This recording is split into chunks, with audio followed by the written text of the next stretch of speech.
ತನುನ ನಮ್ಮ ಮನೆ ಸೊಸೆ ಮಾಡ್ಕೋಬೇಕು ಅಂತ ನಾನು ನಿಮ್ಮಮ್ಮ ನಿರ್ಧಾರ ಮಾಡಿದ್ದೀವಿ.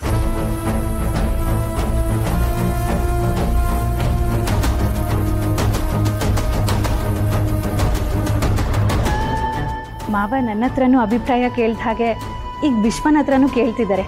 ಅವ್ನು ಏನು ಹೇಳ್ತಾನಂತ ನೋಡೋಣ. ತನುನ ನಿನ್ನ ಜೊತೆ ಮದುವೆ ಮಾಡಬೇಕು ಅಂತಿದ್ದೀವಿ ಕಣೋ. ನಿನ್ನ ಅಭಿಪ್ರಾಯ ಹೇಳು.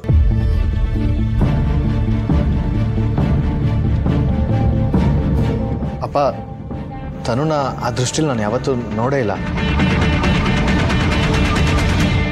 ನಾನು ಅವಳು ಜೊತೆಲಿ ಬೆಳೆದಿದ್ದೀವಿ, ಜೊತೆಲಿ ಆಟ ಆಡಿದ್ದೀವಿ.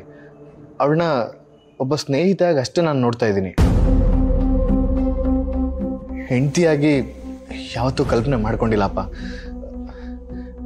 ತನುನ ನಾನು ಮದುವೆ ಆಗೋಕ್ಕೆ ಮನಸ್ಸೊಪ್ತಿಲ್ಲ.